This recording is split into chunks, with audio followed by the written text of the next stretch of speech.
இயேசு சுவாமி ஆண்டவர், அவர் பிதாவின் ஒரே பேரான குமாரன், அவரே ஜெபித்தார் என்றால் நீங்களும் நானும் எவ்வளவு ஜெபிக்க வேண்டும் என்று யோசிச்சு பாருங்க. ஹல்லேலூயா. அவரை, அதனால்தான் அவர் மரணத்தை ஜெயித்தார். ஒருவேளை அவர் ஜெபிக்கவில்லை என்றால் அவர் மரணத்தை ஜெயம் எடுத்திருக்க மாட்டார். ஹல்லேலூயா. அதற்காக தான் அவர் கெத்செமனே தோட்டத்திலே போய் ஜெபித்தார். நான் இந்த சிலுவை மரணத்தை ஜெயமெடுக்க எனக்கு உதவி செய்யுங்கன்னு சொல்லி பிதாவினிடத்தில் மன்றாடினார். இன்றைக்கு ஊழியம் செய்களாகிய நீங்களும் நானும் ஜெபத்திலே உறுதியாய் தரித்திருக்க வேண்டும்.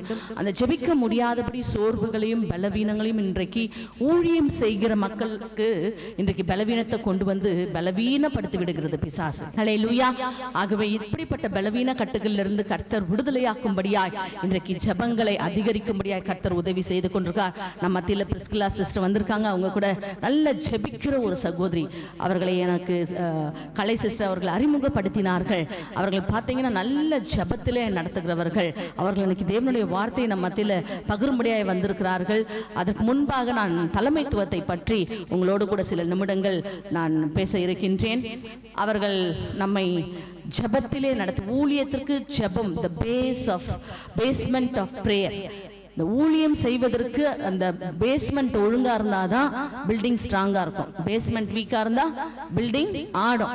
ஆகவே ஊழியங்கள் இன்றைக்கு ஆடிக்கொண்டிருக்கிறது. அநேக ஊழியங்கள் இன்றைக்கு தடுமாறி கொண்டிருக்கின்றது. ஆகவே நாம் ஜெபிக்க வேண்டும். ஹல்லேலூயா. வந்திருக்கிற அத்தனை பேரும் இன்றைக்கு ஊழியம் செய்கிறவர்களா இருக்கின்றோம். அப்படிதானே? ஹல்லேலூயா. ஒவ்வொருத்தரும் ஒவ்வொரு இடத்துலயே நாம் ஊழியம் செய்து கொள்ளுங்க. நம்ம மத்தியிலே சிஸ்டர் அவர்கள் வந்திருக்காங்க. அவங்க தூத்துக்குடியில இருந்து வந்திருக்கிறாங்க. அவங்க சொன்னாங்க, அவங்க வருவாங்க நான் நினைக்கவே இல்லை. ஆனால் திடீர்னு சொன்னாங்க, நான் இன்னைக்கு சென்னையில் இருக்கேன் சிஸ்டர்னு சொல்லி.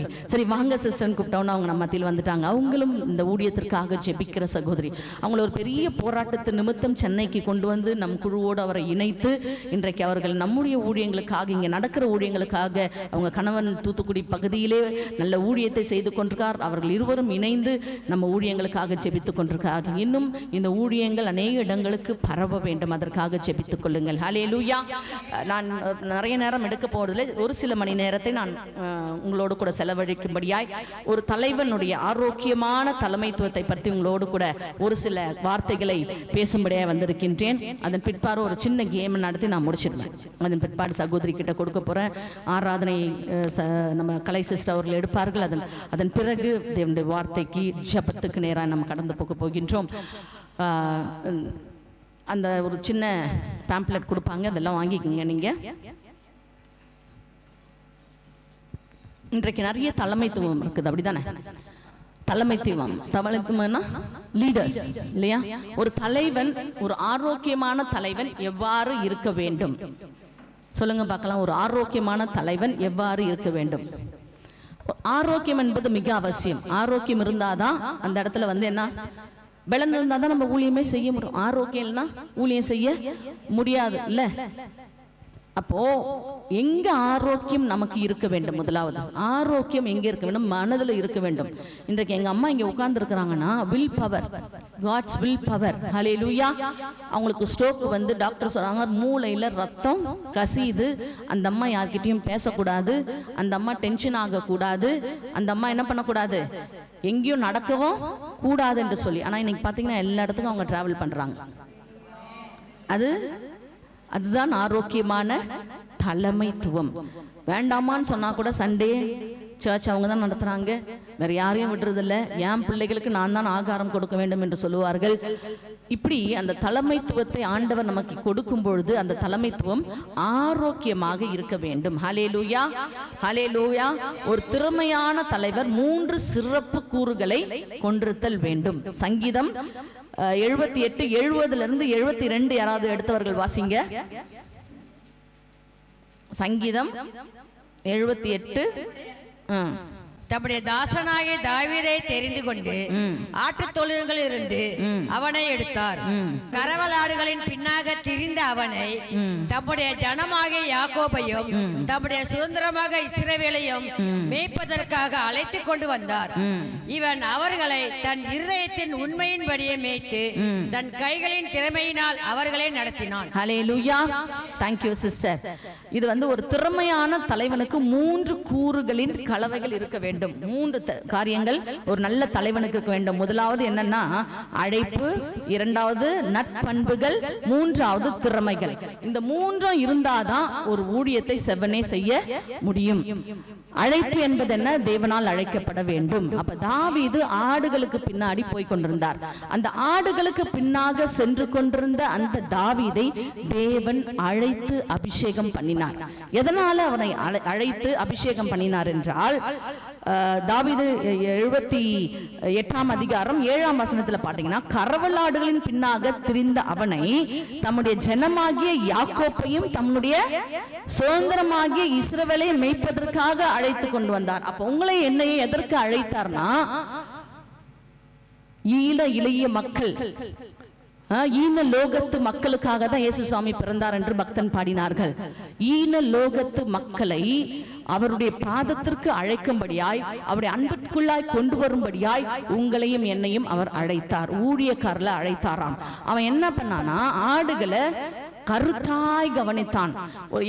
என் பொண்ணு ஒரு தாவீதுடைய ஃபில்ம் எடுத்து எனக்கு காண்பித்தான். அதுல ரொம்ப அழகா இங்கிலீஷ்ல இந்த ஃபில்ம் வந்து சித்தரிச்சிருந்தார்கள். அதுல பாத்தீங்கன்னா தாவீது மேல சட்டை கூட போட மாட்டான். ஆனா ஒவ்வொரு நாளும் அந்த ஆடுகளை பாதுகாக்குவதற்கு அவன் படுகிற பாடுகளை பார்த்த பொழுது நான் கதி கலங்கி போனேன். அந்த ஆடுகளை மேய்ப்பதற்கு அவன் ஒரு இடத்துல இருப்பான். ஒரு பக்கம் சிங்கம் வரும், ஒரு பக்கம் கரடி வரும். டெய்லி ஒவ்வொரு மிருகங்களோடு அவன் போராடுவான். ஹல்லேலூயா. ஒவ்வொரு ஜந்துக்களோடு போராடி போராடி போராடிதான் அந்த ஆடுகளை பத்திரமாய் வீடு கொண்டு போவான். மீண்டும் கொண்டு வந்து மேய்ச்சல் அண்டையில் விடுவானாம். இந்த கருத்தாய் அவன் செய்ததை ஆண்டவர் கவனித்தார். ஹல்லேலூயா. அப்போ அவனுடைய வேலை, அழைப்பு என்ன? ஆடு மேய்க்கிற வேலை. அந்த ஆடு மேய்க்கிற வேலையில அவன் உண்மையா இருந்தான். ஹல்லேலூயா. இன்றைக்கு உங்களுடைய அழைப்பு என்ன என்பதை யோசித்து பாருங்க. என்ன அழைப்பு கொடுத்து உங்களை அழைத்தார்? இந்த கனமான ஊழியத்தை செய்வதற்கு என்ன அழைப்பு உங்களுக்கு கொடுத்தார் ஆண்டவர்? இப்போ தாவீதை பாத்தீங்கன்னா, ராஜாவின் அழைப்பை தாவீதுக்கு கொடுத்தார்.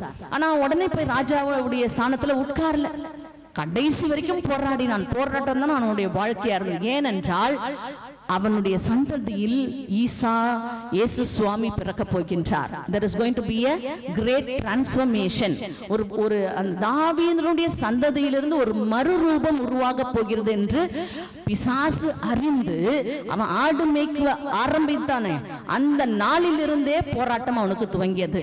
இன்றைக்கு கூட இந்த இடத்துல உட்கார்ந்து இருக்கிற சகோதரிகள் நினைக்கலாம், எனக்கு ஏன் போராட்டம்? ஏன் ஆண்டவர் இந்த ஊழியத்தை என் கையில கொடுத்தாரு? நான் கேட்கவே இல்லையே. ஆண்டவர் எனக்கு இந்த ஊழியத்தை கொடுத்து நடத்த சொல்றாரு. நான் வேலைக்கு போய் நான் சம்பாதிச்சு நான் நிம்மதியா இருக்க முடியலையே என்று சொல்லி கேள்வியோடு இந்த ஸ்தலத்துக்குள் வந்திருக்கிறவங்களோடு கூட ஆண்டவர் பேசுகிற காரியம், உங்களிடத்திலிருந்து ஒரு மறுரூபத்தை ஆண்டவர் உருவாக்க போகின்றார். There is going to be a great transformation. Hallelujah. நீங்க செய்யற ஊழியங்கள் குட்டியாய், சின்னதாய், 4 பேராய், 5 பேராய் இருக்கலாம். அது ஒரு பெரிய மாற்றத்தை உண்டு பண்ண போகின்றது. Hallelujah.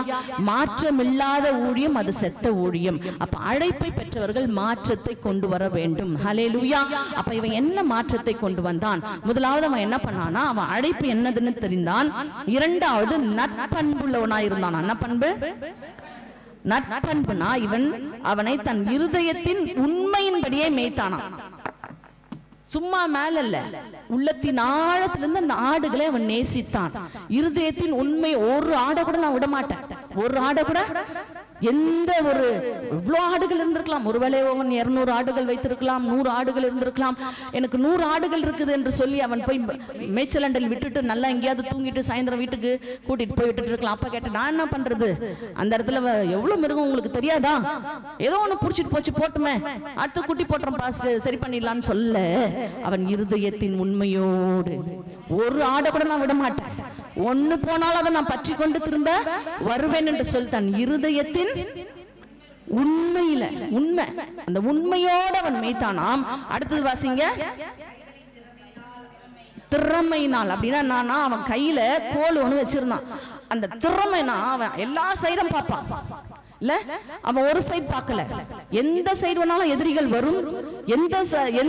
எந்த நிலையிலாவது ஏதாவது வரும். ஆடுகள் அங்கங்க மேய்ந்து கொண்டிருக்கும்மா. காலையில இருந்து சாயந்தரம் வரைக்கும் இந்த அனிமல் இதுல பாத்தீங்கன்னா அந்த சிங்கங்கள்லாம் வர்றதே தெரியாது.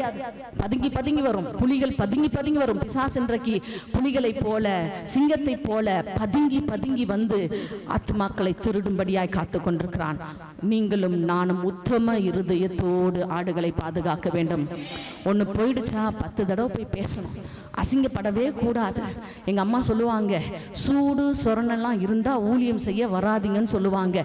ஒரு ஊழியக்காரர்களுக்கு சூடு சொரணை இருக்கவே கூடாது. 10 தடவை போய் அவங்களை என்ன பண்ணணும், கூட்டிட்டு வரணும். வரமாட்டேன் சிஸ்டர் என் வீட்டாண்ட வராதிங்கன்னு சொன்னா கூட நாம் என்ன பண்ண வேண்டும், அந்த ஆத்மா விலையேற பெற்றது. அவர்கள் பேசவில்லை. பிசாசு அவர்களை எப்படியாவது திசை திருப்பி கொண்டு போக வேண்டும் என்று பல திட்டங்களை போட்டு அவர்களை இழுக்க பார்ப்பான். நாம் அவர்களை விட்டுவிடக் கூடாது. ஆகவே உண்மையும் உத்தமத்தோடு கரவலாடுகளை அவன் காத்தது போல நீங்களும் நானும் நம்மை நம்பி கொடுத்திருக்கிற ஊழியத்தையும் நம்மை நம்பி கொடுத்திருக்கிற விசுவாசிகளையும் நாம் உண்மையும் இருதயத்தின் உண்மையும் உத்தமத்தோடு அவர்கள் என்ன பண்ண வேண்டுமா, பார்க்க வேண்டும். அடுத்தது, அவன் கைகளின் திறமையினால, கையிலனா அவன் கை ரொம்ப ஆக்டிவா இருக்குமா, ரொம்ப ஆக்டிவா இருக்கும். ரொம்ப எந்த பக்கம் சுத்தின, இப்ப இன்னைக்கு இந்த கோல் என்ன சொல்றாங்க இல்ல சிஸ்டர், இந்த கம்பு வச்சு சிலம்பாட்டம் ஆடுற மாதிரி அவனுடைய கையில வந்து இது ஆடிட்டு இருக்கோம். ஒரு கையில உண்டிகோல் தூரத்துல வர்றத இந்த இதெல்லாம் பயிற்றுவித்ததுனாலதான் அவன் போய் யாரை செய்தான், கோலியாத்தை ஜெயித்தான். ஹல்லேலூயா. இன்றைக்கும் உங்களையும் சின்ன இடங்கள்ல வைத்து பயிற்றுவித்துக் கொண்டிருக்கின்றார். இந்த பயிற்சி இந்த பலவான்களை ஜெயம் எடுக்க உதவி செய்ய போகிறது. எத்தனை பேர் விசுவாசிக்கிறீங்க? ஹல்லேலூயா. இன்றைக்கு பலவான் எவனை விழுங்கலாமோ என்று சொல்லி எத்தனை தேடிக்கொண்டிருக்கின்றான். இன்றைக்கு உலகத்தின் காரியங்களை பார்க்கும் பொழுது அவனுடைய கிரியைகள் பயங்கரமா இருக்கிறது. சிலர் சொல்லுவாங்க, சிஸ்டர் பயங்கரமா நடக்குது சிஸ்டர். நான் உங்களை பார்த்து சொல்வேன், நம்முடைய தேவன் அதை காட்டிலும் பயங்கரமானவர். ஹல்லேலூயா. நம்மோடு இருக்கிறவர் பயங்கரமானவர் என்பதை நாம் உணர்ந்து கொள்வோம் என்றால் நாம் என்ன அவனை போய் பயங்கரம் சொல்ல வேண்டிய அவசியமே இல்லை. நான் எனக்கு பிடிக்காத ஒண்ணு, பிசாசை உயர்த்தி பேசினாங்கன்னா நான் சொன்னா அவனை ஒண்ணுத்துக்குமே லாகி இல்லை. அவனை பத்தி நம்ம பேச அவன் தகுதியே கிடையாது. ஒரு ஆளை பேசி பேசி பெரிய ஆளாக்கி விட்டுறக்கூடாது. பிசாசை பேசி பேசி அவனை பெரிய ஆளாக்கி விட்டுறாதீங்க. அவன் ஒன்றுத்துக்கும் லாகி இல்லை. நம்முடைய வேலை ஆண்டவரை துதிப்பது. அதற்காகத்தான் உங்களையும் என்னையும் அவர் உருவாய். நான் ஆராதிக்கும் தேவன் நல்லவர், நான் ருசித்த ஆண்டவர் நல்லவர். இந்த இந்த 3 குலங்களும் 3 முற்காலியை போனது. இப்பெல்லாம் வந்து 4 கால் போட்டு சேர் வருது. அப்ப ஆதி காலத்துல எல்லாம் 3 கால் போட்ட ஸ்டூல் தான், 3 கால் போட்ட சேர் தான் இருந்துச்சு. முக்காலின்னு சொல்லுவாங்க அதை. அந்த முக்காலியில ஒரு கால் இல்லைன்னா கூட என்ன ஆயிடுவோம், பொத்துன்னு கீழே விழுந்துருவாங்க. அப்ப ஒரு ஊழியன் ஆரோக்கியமான ஊழியத்தை செய்ய வேண்டும். அந்த ஆரோக்கியமான ஊழியத்தை செய்ய வேண்டும் என்றால் இந்த 3 குணாதிசயங்களும் மிகவும் அவசியம். இந்த 3 குணாதிசயங்களும் இல்லை என்றால் கீழே விழுந்து விடுவார்கள். ஆகவே நாம் கீழே விழாமல் ஊழியம் செய்ய வேண்டும். தேவன் மேல நம்முடைய போக்கஸ் இருக்க வேண்டும். ஆடுகள் மீது நம்முடைய போக்கஸ் இருக்க வேண்டும். எதிரிகள் மீது நம்முடைய போக்கஸ் இருக்க வேண்டும். எந்தெந்த இடத்துல எல்லாம் போக்கஸ் பண்றான் பாருங்க தாவீது. ஹல்லேலூயா. தாவீது ஒரு சிறந்த தலைவர். நிறைய பேர் தாவீதை தலைவனாய் எடுக்கவே மாட்டார்கள். ஆனால் ஆண்டவருக்கு தெரியும் அவன் சிறந்த தலைவன். சிறந்த தலைவர்கள் தேவனுக்கு நண்பர்களாய் இருப்பார்கள். தாவீது பார்த்து ஆண்டவர் சொல்றார், என் இருதயத்துக்கு ஏற்ற நண்பன். ஹல்லேலூயா. அப்ப ஒவ்வொரு ஆரோக்கியமான ஊழியர்களை பார்த்து கர்த்தர் சொல்லுகிற காரியம், நீங்கள் என்னுடைய இருதயத்துக்கு ஏற்றவர்கள். அப்ப அவருடைய இருதயத்துக்கு ஏற்றவர்களை வைத்துத்தான் பலவான்களை ஜெயிக்க அதிகாரத்தை கொடுப்பார். எல்லாருக்கும் அதிகாரத்தை கொடுக்கிற மாட்டார். ஹல்லேலூயா. ஹல்லேலூயா. ஆகவே ஒரு தலைவனுக்கு அழைப்பு இருக்கும், ஆனா என்ன இருக்காது, வலுவான குணாதாசியம் இருக்காது. பலவீனமான திறமைகளை கொண்டிருப்பானா அவன் பெரிய குழப்பத்தை உண்டாக்கிடும். அழைப்பு இருக்கும், ஆனா அவனுக்கு திறமை இருக்காது. என்னது அடுத்தது நம்ம வாசிங்க, குணம் இருக்காது, அன்பு இருக்காது. அப்ப என்ன ஆகும், அழைப்பை மட்டும் வச்சுட்டு ஒண்ணுமே பண்ண முடியாது. திறமை இருக்கணும். அழைப்பு கொடுத்துட்டாரு ஆண்டவர், அடுத்த ஸ்டெப் என்ன? இப்போ மோசேக்கு அழைப்பு கொடுத்தாரு, அடுத்த ஸ்டெப் என்ன பண்ணா, அவன் ராஜா கிட்ட போய் நின்னான் இல்லையா? அப்போ நான் அழைப்பு பெற்றுட்டேன் நான் என்ன செய்யணும்னு தெரியல, வீட்டுக்குள்ளேயே நான் உட்கார்ந்து இருக்க கூடாது. அடுத்த ஸ்டெப் என்ன அப்படின்னு சொல்லி நாம் போக வேண்டும். இதெல்லாம் செய்யலன்னா குழப்பத்துக்குள்ளாயிடும். ஒரே குழப்பமா இருக்கு சிஸ்டர், ஆண்டவர் ஊழியத்துக்கு அழைச்சாரு, ஆனா குழப்பமா இருக்கு, எங்க போறதுனே தெரியல, என்ன செய்யறதுனே தெரியல அப்படின்னு குழப்பத்தை பிசாசு கொண்டு வந்துரும். நல்ல திறமையான அழைப்பு ஆண்டவர் கொடுத்துட்டு இருப்பார். உங்ககிட்ட எல்லாம் இருக்குது, எவ்ரிதிங் இஸ் தேர், புறப்பட்டு போன்னு சொல்லுவாரு. நீங்க நடுங்கிக்கணும், இவங்க வரட்டும் சிஸ்டர். அப்படிதான் மோசே பண்ணார். எனக்கு ஆரோனை அனுப்புங்க சாமின்னு கேட்டார். அந்த மாதிரி கேட்காதீங்க. ஆரோனை அனுப்பாம இருந்தார்னா, ஆரோனை அவர் கேட்காம இருந்தார்னா அந்த கண்ணுக்குட்டி வந்தே இருக்காது.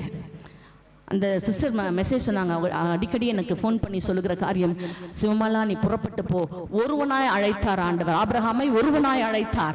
அந்த அந்த அழைப்பு கொடுக்கும் பொழுது, நம்ம ஒருவனாய் புறப்பட்டு போகும் பொழுது ஆண்டவர் நமக்கு துணைகளை கொடுக்க வல்லமை உள்ளவர். என்னை அழைத்தார் ஆண்டவர், இந்த ஊழியத்தை செய்யும்படி போ என்று சொன்னார். உடனே எனக்கு ஒரு சகோதரியை காண்பித்தார், அவர்களை பிடித்தேன். அவர்கள் அப்படியே பரவினதுதான் இந்த ஊழியம். நான் பாட்டின அழைப்பு கொடுத்துறாரு, எங்க போறது தெரியலன்னு உட்கார்ந்து இருந்தோம்னா ஒண்ணும் இல்லை. அடுத்து வாசிங்க, ஒரு இரண்டாவது வாசிங்க. இரண்டாவது, ஒரு தலைவனுக்கு வலிமையான குணம், வலுவான திறமைகள் இருந்து அழைப்பு மற்றும் தரிசனம் இல்லை என்றால், சிலருக்கு நல்ல வல்லமை இருக்கும், நல்ல குணம் இருக்கும், ஆனா அழைப்பு இருக்காது. ஆண்டவர் சொல்றாரு, ஆண்டவர் கிட்ட ஒருத்தவன் சொல்றான், நான் அவங்க கூடவே வந்து ஊழியம் செய்யற ஆண்டவர். அவங்ககிட்ட சொல்றாரு, ஆண்டவர் நீ போய் உங்க வீட்டு வேலையை பாரு, உங்க வீட்டுல இருக்கிறவங்கள பாரு. நல்ல குணத்தை வச்சும் திறமையை வச்சும் ஊழியம் செய்ய முடியாது, அழைப்பு இருக்க வேண்டும். இப்ப இந்த மாதிரி பண்ணா என்ன நடக்குமா?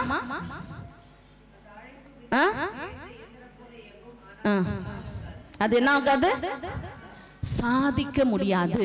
அவங்க அழைப்பு பெற்றவர்கள் செய்கிற ஊழியத்தை பார்த்து அழைப்பு பெறாமல், திறமை இருக்கிறது எனக்கு, குணம் இருக்கிறது எனக்கு, அன்பு இருக்கிறதுன்னு சொல்லி போய் ஊழியத்தை ஸ்டார்ட் பண்ணா அந்த ஊழியம் சாதிக்க முடியாது. நல்ல ஒரு மாசம் நடத்துவாங்க, 2 மாசம் நடத்துவாங்க, 1 வாரம் நடத்துவாங்க, 1 வருஷம் நடத்தும், அதோ க்ளோஸ் பண்ணிட்டு வேற எங்கேயாவது போயிட்டு வேற ஏதாவது வேலை பார்ப்பாங்க. ஆகவே இந்த 3ம் இருக்க வேண்டும். கடைசியா வாசிங்க, வலுமான திறமைகள், தலைவர்கள்.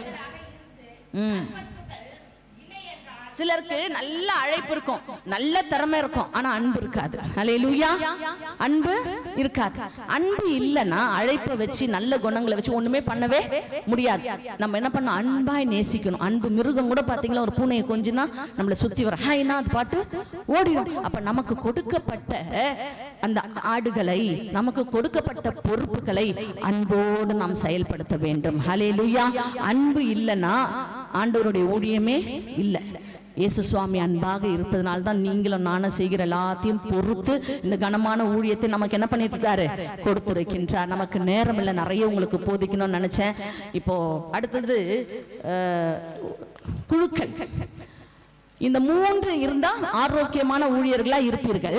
2வது, குழுக்களை உருவாக்குதல் வேண்டும். அழைப்பு, திறமை எல்லாம் இருக்கு, இருந்தாலும் என்ன பண்ணுவோம், நம்ம ஒண்டியா போய் கை தட்டினா ஓசை வராது. நாம் பல பேர் ஒன்று சேர்ந்து கரங்களை தட்டுவோம் என்றால் அந்த இடத்துல என்ன வரும், ஓசை வரும். ஹல்லேலூயா. பிரசங்கி 4ஆம் அதிகாரம் 9ஆம் வசனம் எடுத்தவர்கள் வாசிப்போம்.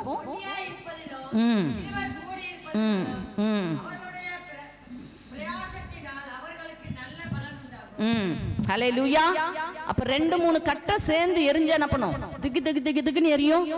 சீக்கிரம் சமையல் ஆயிடும், சாப்பிட்டுட்டு திருப்தியா இருக்கலாம். அப்ப ஒண்டியாய் நாம் போவோம் என்றால் விழுந்து போய் விடுவோம். சோதனைகள் வரும்பொழுது, பிரச்சனைகள் வரும்பொழுது, அதற்காக தான் இந்த மறுரூபம் ஊழியர்களை இணைத்து ஒருவர் பாரத்தை ஒருவர் சுமந்து ஜெபிக்கும்படியா. நீங்க போய் விசுவாசிங்க கிட்ட சொன்னா, இந்த அம்மாக்கே இவ்வளவு பாடு, இது நம்மள நடத்துறன்னு சொல்லுது அப்படின்னு சொல்லி சீப்பா கேவலமா நம்மள விசுவாசிகள் பேச ஆரம்பிச்சிருவார்கள். அதே சூழ்நிலையை கொண்டு போய் நீங்க மற்ற ஊழியர்களிடத்தில் பேசும்பொழுது அந்த ஊழியர்கள் அந்த பாதையில் நடந்திருப்பார்கள். ஆகவே அவர்களால் உங்களை தேற்ற முடியும், மற்றவர்களால் உங்களை தேற்ற முடியாது. ஆகவே 2 காரியங்கள், 2 ஊழியர்கள் ஊழிய காரியங்களை டிஸ்கஸ் பண்ணி அவர்களோடு இணைந்து நாம் பேசி ஆறுதல் பெற்று ஜெயத்தை எடுக்க வேண்டும். நம்ம ஒரு சின்ன கேம், இப்போ டீம் பில்டிங் பண்ணலாமா? எழுந்துருங்க, அப்படியே எழுந்துருங்க பார்க்கலாம். இப்போ இது இந்த கேமுக்கு பேர் என்னன்னா டீம் பில்டிங். ஒரு குழுவை எப்படி சரியாய் நடத்த வேண்டும். சோ உங்க டீம்ல ஒரு லீடரை ரெடி,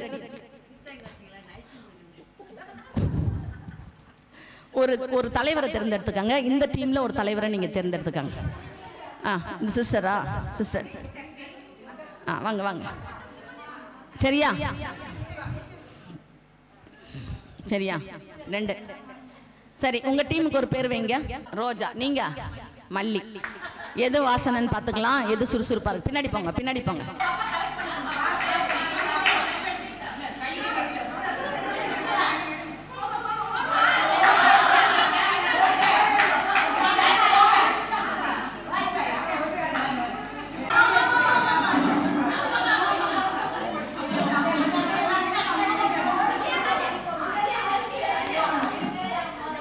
ஓகே, எல்லாம் அவங்க பிளேஸ்க்கு போங்க. இல்ல இதுல ட்விஸ்ட் இருக்கு. சேர் போட்டு உட்காந்துருங்க. கம் எத்தனை இருக்குமா? புடிச்சுக்கோ. இதுல 2 கப் எத்தனை இருக்கு தனித்தனியா எடு. எமிலா, அதுல 2 கப் யாரு எத்தனை இருக்குன்னு என்ன? 2 வச்சிருப்பாங்க கப்ஸ். சீட்டுக்கு போயிடுங்க, எல்லா சீட்டுக்கு போயிடுங்க, அவங்க சீட்டுக்கு போயிடுங்க. 2 தான் வின்னர்ஸ். கிளாப் பண்ணுங்க. 2 லீடர்ஸ்க்கு முன்னாடி வாங்க. 2 லீடருக்கு எல்லாம் ஒரு கிளாப் பண்ணுங்க. 2 லீடர்ஸ்க்கு 2 லீடர்ஸ் எல்லாம் 2 எல்லாம் நீங்களே உங்களுக்கு கிளாப் பண்ணுங்க. எல்லாரும் 2 கிளாப் பண்ணுங்க. உங்க சீட்டு சேர ஒழுங்கா போட்டு உட்காந்துருங்க. பார்க்கலாம், சேர ஒழுங்கா போட்டு. இந்த பைபிள்லாம் எடுத்துருங்க. சரி, இந்த கேம் என்னன்னு சொன்ன உங்களுக்கு நானு? இந்த கேம் என்னன்னு சொன்ன உங்களுக்கு? Team building. நான் என்ன சொன்னேன்? Team building. வின் பண்றது பெருசு கிடையாது. இதுல என்னது? Team building. ஆனா அத்தனை பேரும் எதுல கான்சென்ட்ரேட் பண்ணீங்க? வின் பண்றதுல தான் கான்சென்ட்ரேட் பண்ணீங்க, அப்படிதானே? நான் என்ன சொன்னேன்? இது ஒரு டீம் பில்டிங் கேம். அப்ப டீம் ஒர்க் தான் இதுல நான் எதிர்பார்க்கறேனே தவிர வின் பண்றதை நான் எதிர்பார்க்கல. வின் பண்றது பெருசு இல்ல, அது குழுவா நீங்க ஒழுங்கா அதை புரிந்து செயல்படுத்திருப்பீங்கன்னா இன்னும் சீக்கிரமா அருமையாய் முடித்திருப்பீங்க. இப்ப நம்ம டீம் 1 என்ன தப்பு பண்ணீங்க தெரியுமா? நான் என்ன சொன்னேன்? 1 கப்பு தான் எடுக்கணும்னு. இந்த கப்பு பாருங்க, நீங்க கொடுத்த கப்பு 1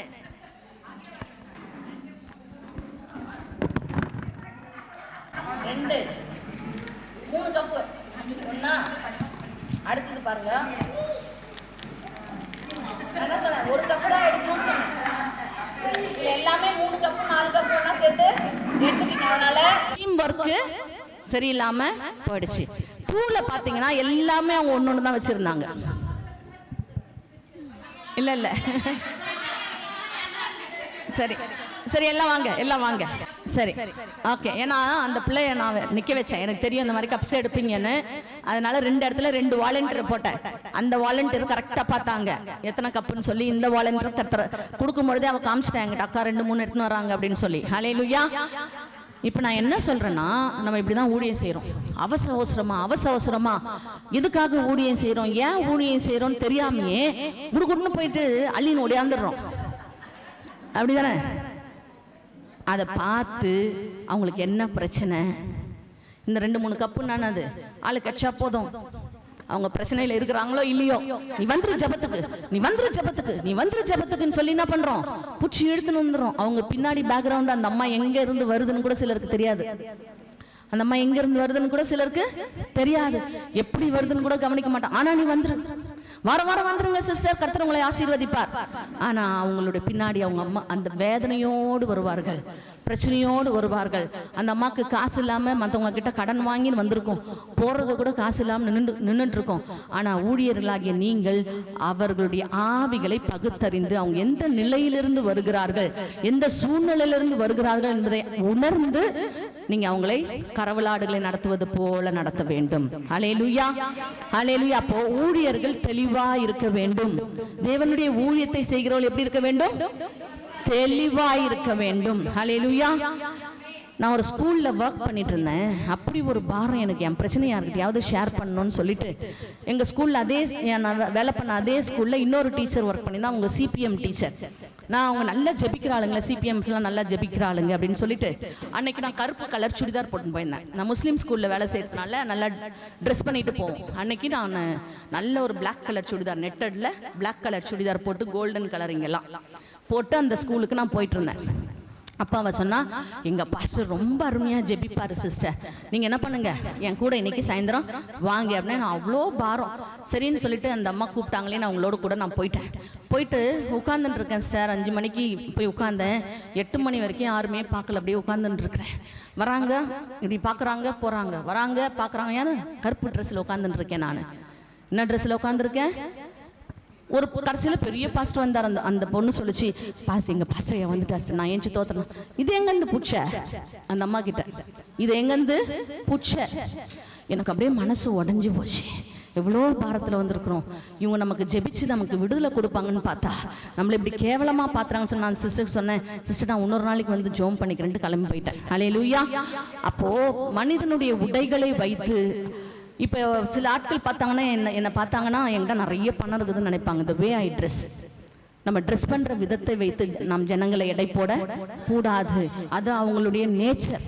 அந்த ட்ரெஸ் பண்றது அவங்களுடைய நேச்சர். அவங்களுக்குன்னு சில கோட்பாடுகளை வைத்திருப்பார்கள். உண்மையான ஊழியர்கள் அவர்களுடைய பின்பகுதியை பார்க்க வேண்டும். நம்முடைய ஊழியருடைய கண்கள் எப்படி இருக்க வேண்டும்? அவுட்வர்ட் அப்பியரன்ஸை பார்த்து அவர்களுக்கு சேவை செய்யக்கூடாது. அவருடைய பிரச்சனைகளை என்ன என்பதை ஊடுருவி செல்ல நம்முடைய ஐ என்ன பண்ணணும்? ஸ்கேன் பண்ணணும். அவங்களுடைய இருதயத்தை ஸ்கேன் பண்ண வேண்டும். ஹல்லேலூயா. ஸ்கேன் பண்ணி அதை என்ன பண்ண வேண்டும்? புரிந்து அதற்காக ஜெபித்து ஜெயம் எடுக்க வேண்டும். இதுதான் டீம் பில்டிங். நீங்க மாத்திரம், தலைவர் மாத்திரம் அப்படி இருக்கக்கூடாது. உங்க குழுல இருக்க அத்தனை பேருக்கும் அப்படிதான் நீங்கள் கற்றுக் கொடுக்க வேண்டும். ஏமா நீ மேல் இதை பார்த்து நீ எடை போடாத.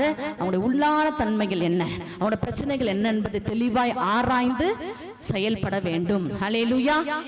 ஒருத்தரா ஜெபிக்க கூடாது. ஒருத்தருக்கு பிரச்சனைன்னா 4 பேர் ஒன்று சேர்ந்து தன்னுடைய பிரச்சனை போல கரங்களை பிடிக்க வேண்டும். இதுல போட்டிருக்க பாருங்க படங்க அழகா. அந்த பிரச்சனைய ஏன் பிரச்சனையா நான் எடுக்கணும், எடுத்து கரங்களை பிடிக்கணும். பிடிச்சு ஜெபிக்கும் பொழுது அவர்களுக்கு விடுதலைகள் வரும். ஹல்லேலூயா. எங்கே 2-3 பேர் ஒன்று கூடி இருவர் ஒருமனப்பட்டு கரங்களை பிடித்து ஜெபிச்சா. என் பிள்ளைக்கு ஒரு ப்ரோக்ராம் வந்து ரொம்ப டிலே ஆகிட்டே இருந்துச்சு, வரவே இல்லை. ரொம்ப போராடினேன். அவள் சோர்ந்துட்டா. ஃபர்ஸ்ட் டைம் அது ரிஜெக்ட் ஆனவன ரொம்ப சோர்ந்துட்டா. செகண்ட் டைமும் அதே மாதிரி ரிஜெக்ட் ஆகிற மாதிரி ஒரு சிம்டம்ஸ் வந்துச்சு. உடனே அவள் சோர்ந்துட்டான். நாங்கள் 10லேருந்து 11 வரைக்கும் ஜூமில் ஜெபிக்கணும். ஜெபிச்சு முடிச்சுட்டு 11 மணிக்கு என் பொண்ணுக்கிட்ட சொன்னேன், நம்ம 2 பேர் கரத்தை பிடிச்சி ஜோம் பண்ணலாம் வாமா. சரிம்மான்னு சொல்லி என் கையை பிடிச்சி நான் அவளுக்காக ஜெபிச்சேன். ஜெபிச்சு நாத்துமாவே கர்த்தரை ஸ்தோத்திரி ஆமேன்னு பொங்குன்னு ஒரு மெசேஜ் வந்துச்சு. எடுத்து பார்க்குறோம், அவளுக்கு வேண்டிய காரியங்கள் அங்கே நிறைவேறிடுச்சு. ஹல்லேலூயா. அப்போ நம்ம கரங்களை பிடித்து ஜெபிக்கும் பொழுது அந்த இடத்துல காரியங்களை செய்ய வல்லமையுள்ளவர். மீதி அடுத்த மாதம் நம்ம பார்க்க போகிறோம். அடுத்த மாதம் பார்க்கலாமா? இன்னும் விலாவரியா அடுத்த மாதம் வருவீங்களா எல்லாரும்? அடுத்த மாதம் மீதி இருக்கிற 2 சப்ஜெக்டை அந்த புக்கை நீங்க கொண்டு வரணும். இன்னும் உங்களுக்கு இதுல இருந்து அநேக கேள்வி பதில்களை அடுத்த மாதம் நான் கொடுப்பேன். இதுல இருந்து கேள்வி பதில்கள் இதே மாதிரி ஷீட் உங்களுக்கு கொடுக்கப்படும். இதெல்லாம் வைத்து ஒரு கேம் வடிவில் எக்ஸாம். எப்படி கேம் வடிவில் எக்ஸாம் அடுத்த மாதம் நீங்க எழுத போறீங்க. எத்தனை பேருக்கு இன்னைக்கு ஆசீர்வாதமா இருந்துச்சு?